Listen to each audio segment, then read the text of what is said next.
قالوا إنا لله وإنا إليه راجعون أولئك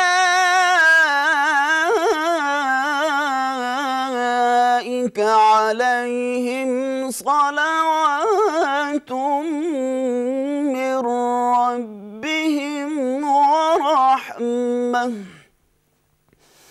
وأولئك هم المهتدون صدق اللہ العظیم۔ ارشاد باری تعالیٰ ہے، اور ہم کسی قدر خوف اور بھوک اور مال اور جانوں اور پھلوں کے نقصان سے تمہاری آزمائش کریں گے، تو صبر کرنے والوں کو خدا کی خوشنودی کی بشارت سنا دو۔ ان لوگوں پر جب کوئی مصیبت واقع ہوتی ہے تو کہتے ہیں کہ ہم خدا ہی کا مال ہیں اور اسی کی طرف لوٹ کر جانے والے ہیں۔ یہی لوگ ہیں جن پر ان کے پروردگار کی مہربانی اور رحمت ہے، اور یہی سیدھے راستے پر ہیں۔ وآخر دعوانا ان الحمدللہ رب العالمین۔ خواتین و حضرات، وزیر اعظم اسلامی جمہوریہ پاکستان۔ بسم اللہ الرحمن الرحیم۔ ایاک نعبد و ایاک نستعین۔ میرے پاکستانیوں، اس وقت آپ دیکھ رہے ہوں گے کہ ساری دنیا کرونا وائرس کی جنگ لڑ رہی ہے، اور ہر ملک اپنی کیپیسٹی کے مطابق لڑ رہا ہے۔ جو اس وقت ایک ملک کامیاب ہوا اور اب تک سب سے کامیاب ملک رہا وہ ہے چائنا، اور چائنا نے اپنے ووہان شہر جو تھا ان کا ووہان، ادھر انہوں نے تقریباً 2 کروڑ لوگوں کو بند کر دیا، لاک ڈاؤن کر دیا، اور لاک ڈاؤن کر کے انہوں نے آج اس کرونا کی وائرس کے اوپر قابو پا لیا ہے۔ اگر ہمارے بھی چائنا کے حالات ہوتے تو میں آپ کو یقین سے کہتا ہوں کہ آج میں پاکستان کے شہروں کو بند کر دیتا، سب مکمل طور پہ بند کر دیتا۔ لیکن ہمارا مسئلہ یہ ہے کہ 25% ہماری آبادی شدید غربت میں رہتی ہے، مطلب کہ 2 وقت کی ایسے گھرانے ہیں جو کہ 2 وقت کی روٹی نہیں کھا سکتے، اور اس کے اوپر 20% ایسے لوگ ہیں جو غربت کی لکیر کے ارد گرد ہیں، یعنی اگر ایک جھٹکا پڑتا ہے تو وہ بھی اس کے نیچے آ سکتے ہیں۔ تو ہم بات کر رہے ہیں تقریباً 8-9 کروڑ لوگوں کی۔ تو اگر ہم لاک ڈاؤن کرتے ہیں اور ان لوگوں کا ہم دھیان نہیں رکھ سکتے، جو بالکل بے روزگار ہو کے گھروں میں بیٹھ جاتے ہیں، جن کے پاس کھانا پینا نہیں ہوتا، تو یہ کوئی کبھی ذہن میں ڈال لیں، کوئی کسی قسم کا لاک ڈاؤن کامیاب نہیں ہو سکتا۔ لاک ڈاؤن اگر ہم کریں اور ہمارے کچی آبادیوں کے اندر ایک کمرے میں 7-7 8-8 لوگ، ان کو ہم کہیں گے کمروں میں بند ہو جاؤ، اور ہم ان کو کھانا بھی نہ پہنچا سکیں، کوئی لاک ڈاؤن کامیاب نہیں ہوگا۔ اور اگر کسی کا خیال ہے کہ لاک ڈاؤن کامیاب ہو جائے گا اگر ہمارے ڈیفنس کے یا اسلام آباد کے بڑے سیکٹرز کے لوگ اگر وہ بند رہ جائیں تو کامیاب ہو جائے گا، کبھی اس لیے کامیاب نہیں ہوگا کہ یہ ایک ایسی بیماری ہے جو امیر اور غریب میں فرق نہیں کرتی۔ اگر غریب علاقوں کے اندر لوگوں نے لاک ڈاؤن نہ مانا اور وہاں وہ ملتے رہے، اور ویسے بھی مشکل کہ اگر وہ قریب رہ رہے ہیں اور 6-6 7-7 8-8 لوگ ایک کمرے میں، تو اگر ہمارا خیال ہے کہ اگر غریب علاقوں میں وائرس رہے گی اور وہ امیر علاقوں میں نہیں آئے گی، یہ ہمیں سمجھ آنا چاہیے کہ دنیا میں آج آپ دیکھ لیں کیا ہو رہا ہے۔ برطانیہ کے پرائم منسٹر کو کرونا وائرس ہو گئی ہے، تو یہ کوئی فرق نہیں کرتی کسی، اس لیے یہ ساری قوم مل کے اس وائرس کے خلاف جنگ لڑ کے صرف جیت سکتی ہے، نہ کوئی گورنمنٹ جیت سکتی ہے۔ کسی کا اگر خیال ہے، اگر امیر ترین ملکوں کا یہ حال ہے، آج اگر امریکہ کا یہ حال ہے تو آپ خود ہی سمجھ لیں صرف وسائل سے یہ کبھی بھی جنگ نہیں جیت جا سکتی. یہ ساری قوم انشاءاللہ جب مل کے لڑتی ہے تو تبھی وہ جیت سکتی ہے. ہمارے ساتھ ہمسایہ ملک میں دیکھ لیں, ان کی حکومت نے فیصلہ کیا یا 2 یا 3 دن پہلے کہ سارا ہندوستان کو وہ لاک ڈاؤن کر دیں گے. آج وہاں حالات دیکھ لیں, آج حالات ایسے ہیں کہ ان کے پرائم منسٹر نے قوم سے معافی مانگی ہے, اور معافی یہ مانگی ہے کہ ہم نے بڑی سوچے سمجھے بغیر لاک ڈاؤن کر دیا تھا. اور اب ہندوستان کا مسئلہ کیا ہے؟ ہندوستان کا آج مسئلہ یہ ہے کہ اگر وہ اس لاک ڈاؤن کو اب ہٹاتے ہیں تو کرونا وائرس پھیل جاتی ہے, کیونکہ پبلک پھر سے ملنا شروع ہو جائے گی, سڑکوں پہ آ جائے گی, کام شروع کر دے گی. اور اگر وہ لاک ڈاؤن کو رکھتے ہیں جس طرح کا انہوں نے لاک ڈاؤن کیا ہے تو لوگوں کا خدشہ ہے بھوک سے مرنے کا. آج ہی لوگ سڑکوں پہ آ گئے ہیں, بھوکے لوگ ہیں. اگر لوگوں کے پاس کھانا نہیں ہے تو ان کو کیا فرق پڑے گا کہ اگر وائرس سے کوئی لوگ مرتے ہیں, نہیں, وہ تو بھوک سے مر رہے ہیں. تو اس لیے میں آج آپ سب کو کہنا چاہتا ہوں کہ یہ جنگ ہم نے حکمت سے لڑنی ہے. سب سے پہلے اپنی حکمت استعمال کرنی ہے, اپنے ملک کے حالات دیکھنے ہیں. ہمارے ملک کے حالات کیا ہیں؟ کیا سب سے بڑا سوال یہ ہے کہ جب ہم ملک کو لاک ڈاؤن کریں گے یا کسی علاقے کو لاک ڈاؤن کریں گے تو کیا ہم وہاں کے لوگوں کو گھروں میں کھانا پہنچا سکیں گے؟ اگر ہم یہ نہیں کر سکتے یہ لاک ڈاؤن کامیاب نہیں ہوگا. لہٰذا میں نے جو آج فیصلہ کیا, جو آج میں اناؤنس کرنے لگا ہوں آپ کے سامنے, ہم نے اب سوچا کہ ہماری طاقت کیا ہے, کیا ہم وسائل سے یہ لڑ سکتے ہیں. میں پہلے بھی سوال پوچھا, اب صرف میں آپ کو معذرہ کرنا چاہتا ہوں امریکہ کا اور پاکستان کا. ہم نے اپنے بڑی مشکلوں سے پاکستان کی تاریخ کا سب سے بڑا ریلیف پیکج دیا ہے. وہ بنتا ہے تقریباً $8 ارب. امریکہ نے بھی ایک ریلیف پیکج دیا ہے, وہ بنتا ہے $2000 ارب. تو ظاہر ہے کہ وسائل تو ہمارے پاس نہیں ہیں. تو ہمارے پاس کیا چیز ہے؟ ہمارے پاس 2 چیزیں ہیں. سب سے بڑی چیز ہمارے پاس ایمان, جو قائد اعظم نے شروع میں پاکستان کی جب ہمارا جو موٹو بنائی تھی یونٹی فیتھ ڈسپلن, اس میں ایمان سب سے بڑی ہماری طاقت ہے. اور یہ کیوں بڑی طاقت ہے؟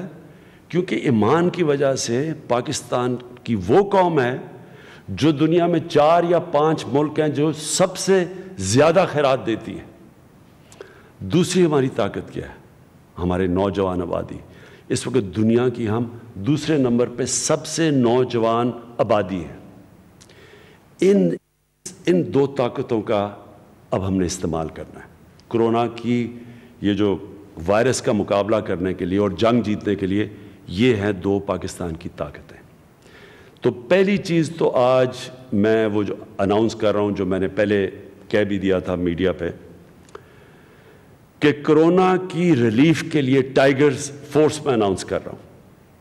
یہ جو ٹائیگر فورس ہے, کرونا ریلیف ٹائیگرز, یہ وہ نوجوانوں کی فورس ہوگی جو انشاءاللہ وہ جو ہماری کمیاں ہیں وہ پوری کرے گی. ہماری فوج کے ساتھ مل کے, ہماری ایڈمنسٹریشن کے ساتھ مل کے, یہ وہ فورس ہوگی کہ خدا نہ خواستہ اگر یہ پھیلتی ہے, کتنی تیز پھیلتی ہے آج کوئی بھی نہیں یہ کہہ سکتا. ہمارے یہاں پورا پرائم منسٹر آفس کے اندر ایک سیل بیٹھا ہوا ہے جو مانیٹر کر رہا ہے, جو ڈیٹا دیکھ رہا ہے, جو ٹرینڈز دیکھ رہا ہے. اور انشاءاللہ 1 ہفتے تک, 5 دن سے 1 ہفتے تک ہم آپ کو بتا دیں گے کہ یہ کس طرف جا رہا ہے. یعنی کیا یہ زیادہ تیز اونچی جانے لگی ہے یا آہستہ سے اوپر جانے لگی ہے. یہ جو ہماری فورس ہوگی, ہماری ٹائیگر فورس ہوگی, اس کا کام یہ ہوگا کہ ان علاقوں کے اندر جن کو ہمیں لاک ڈاؤن کرنا پڑے گا, یہ وہ لوگ ہوں گے جو وہاں کھانا پینا پہنچائیں گے, بنیادی ضروریات کی چیزیں پہنچائیں گے. یہ وہ لوگ ہوں گے جو لوگوں کو بتائیں گے کہ سیلف کوارنٹین کیا ہوتی ہے. مثلا اگر آپ کو زکام نزلہ کچھ ہو گیا تو ضروری نہیں آپ نے ہاسپٹل جانا ہے. گھروں میں اگر آپ رہیں اور سیلف کوارنٹین کریں تو آپ یہ مرض سے ٹھیک ہو سکتے ہیں. تو یہ سمجھنے کی بات ہے کہ یہ جو وائرس ہے یہ جب ہوتی ہے، ابھی بدقسمتی سے میں دیکھ رہا ہوں کہ ان کو مجرموں کی طرح دیکھنا شروع ہو جاتا ہے جس کو کرونا ہو جائے. لوگ جا کے اس کو پتہ نہیں، ایک دو جگہ میں نے بڑے عجیب چیزیں سنی ہیں. کرونا وائرس صرف، پھر سے میں سب کو قوم کو بتانا چاہتا ہوں، یہ صرف بوڑھوں کو اور بیمار لوگوں کے لیے خطرہ ہے. 4 سے 5% لوگ ہیں جن کو ہاسپٹل جانا پڑتا ہے. باقی لوگوں کو اگر سیلف کوارنٹائن ہو جائے تو وہ ٹھیک ہو سکتے ہیں. اور انشاءاللہ ہمارے جو کرونا ریلیف ٹائیگرز ہوں گے یہ اب جا کے لوگوں کو بتائیں گے، اس چیز کا اویئرنیس ہوگی. اس میں ہر قسم کے لوگوں کو ہم دعوت دے رہے ہیں. ینگ ڈاکٹرز ہیں، نرسز ہیں، ہمارے اسٹوڈنٹس ہیں، ہمارے انجینئرز، کسی بھی شعبے کے ڈرائیورز ہیں، مکینکس ہیں، کوئی بھی اس میں شرکت کر سکتا ہے.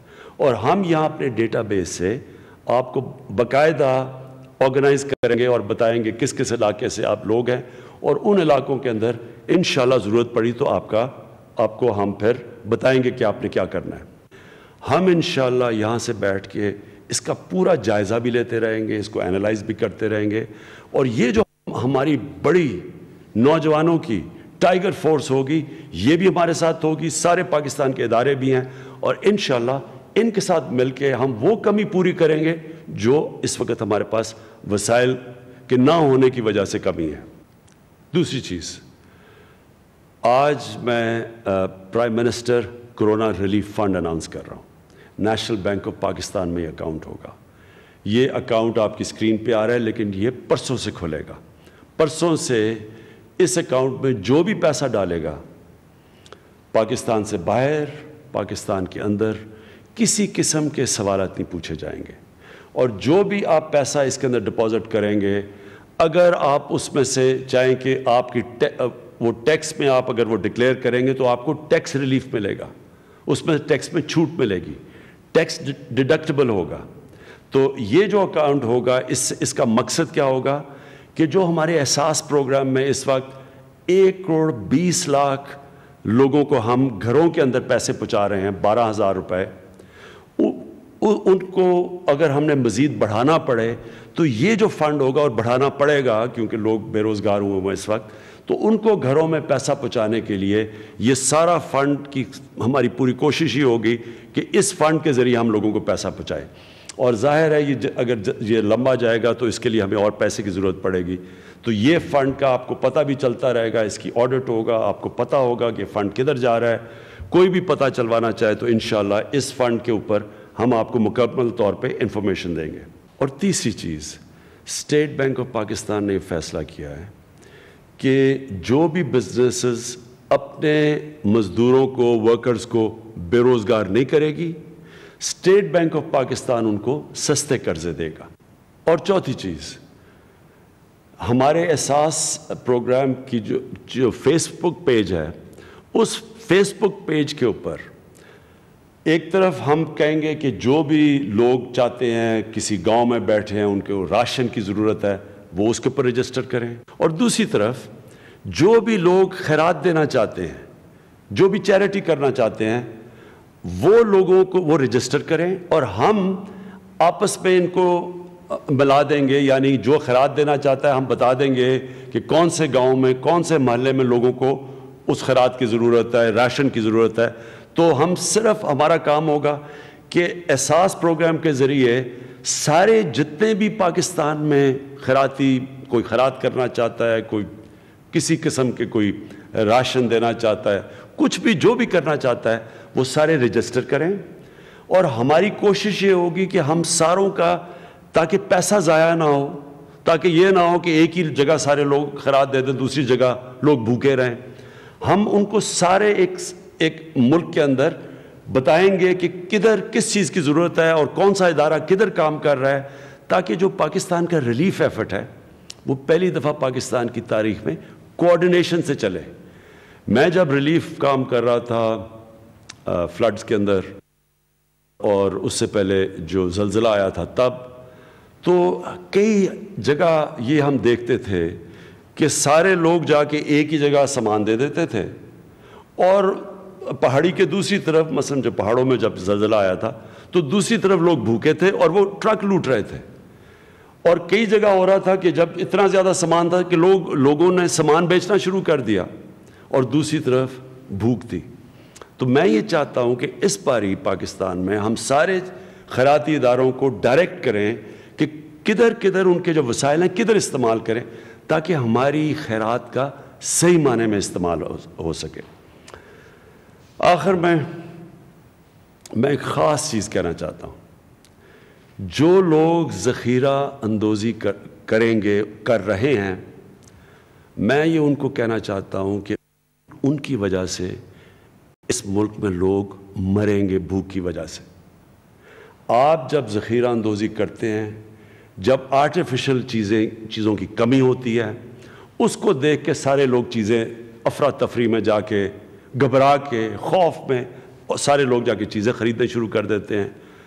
اس سے یہ ہوتا ہے کہ ایک دم کمی ہو جاتی ہے اور چیزوں کی قیمتیں آسمان پہ چلی جاتی ہے، اور اس سے کیا ہوتا ہے، ہمارے کمزور اور غریب لوگ بھوکے رہ جاتے ہیں۔ اس ملک میں کوئی کمی نہیں ہے اناج کی، اس لیے میں خاص طور پہ آج کہنا چاہتا ہوں ان لوگوں کو جو لوگوں کی بھوک اور تکلیف پہ پیسہ بنانا چاہتے ہیں کہ آپ کے خلاف ریاست بڑا سخت ایکشن لے گی، وہ ایکشن لے گی، آپ کو عبرتناک سزائیں دلوائیں گے ہم، کیونکہ آپ ذمہ دار ہوں گے اگر یہاں اس ملک میں لوگ بھوکے مریں۔ اور باقی اپنی قوم کو میں کہنا چاہتا ہوں کہ یہ جنگ ہم جیت سکتے ہیں، قوم جب مل کے لڑے گی۔ اس میں سب سے زیادہ ضرورت حکمت کی ہے، حکمت ہم نے بحیثیت قوم استعمال کرنی ہے، اور اس کا مطلب یہ کہ جب ہمیں پتہ ہے کہ جدھر بھی لوگ جمع ہوتے ہیں وہاں کرونا وائرس کا پھیلنا کا خطرہ زیادہ ہے، تو ہمیں خود ہی سوچ لانا چاہیے کہ ہم نہ جمع ہوں، فاصلے رکھیں، کم از کم ایک دوسرے انسان کے بیچ میں 2 گز کا فاصلہ رکھیں، جس کو سوشل ڈسٹنسنگ کہتے ہیں۔ ہم خود اپنا ذہن استعمال کریں، کیونکہ یاد رکھیں ہم کسی کی زندگی خطرے میں ڈال سکتے ہیں، اور کسی کی زندگی کا مطلب اپنے بوڑھے اور بیمار لوگوں کی زندگی خطرے میں ڈال سکتے ہیں، صرف اس لیے کہ ہم احتیاط نہیں کریں گے۔ پاکستان وہ ملک ہے جو اسلام کے نام پہ بنا تھا، اور ہر مسلمان مدینہ کی ریاست کو رول ماڈل سمجھتا ہے، کیونکہ وہ نبی صلی اللہ علیہ وسلم کی سنت تھی۔ مدینہ کی ریاست کے اندر نبی صلی اللہ علیہ وسلم نے 2 چیزیں ہمیں بتائی تھیں۔ سب سے پہلے دنیا کی تاریخ کی پہلی فلاحی ریاست بنی تھی، یعنی کہ ایک انسانیت کا نظام بنا تھا۔ ریاست نے سب سے پہلے ذمہ داری اپنے کمزور طبقے کے لیے تھی، اور آج بھی ہم نے اگر یہ جنگ جیتیں گے، اگر ہم بحیثیت قوم وہ کمزور طبقوں کو جو کچی آبادیوں میں رہتے ہیں، جو بیچارے ڈیلی ویجرز ہیں، جو بیچارے اس وقت گھروں میں بیٹھے ہوئے ہیں، نوکری نہیں ہے، پیسہ نہیں ہے، اگر ہم نے یہ جنگ جیتنی ہے تو جب تک ہم ان لوگوں کا دھیان نہیں رکھیں گے ہم یہ جنگ نہیں جیت سکتے۔ اور ہمیں یاد رکھنا چاہیے کہ انصار اور مہاجر کا جو ہمارے نبی صلی اللہ علیہ وسلم نے شروع میں جو بھوکے لوگ آئے تھے، کوئی ہاتھ میں چیز نہیں تھی، جب مکہ کو چھوڑ کے آئے تھے، تو جس طرح انصاروں نے ان کی مدد کی تھی، ان کو دھیان رکھا تھا، وہ اسپرٹ چاہیے آج پاکستان میں۔ یہ جو ذخیرہ اندوزی کرتے ہیں اور لوگوں کی تکلیفوں پہ پیسہ بنانے والے لوگ ہیں، ان کو ہم نے شکست دینی ہے، اور ہم نے وہ اسپرٹ پیدا کرنی ہے جو یہ قوم مل کے انشاءاللہ کرونا وائرس کی جنگ جیتے گی۔ پاکستان پائندہ باد۔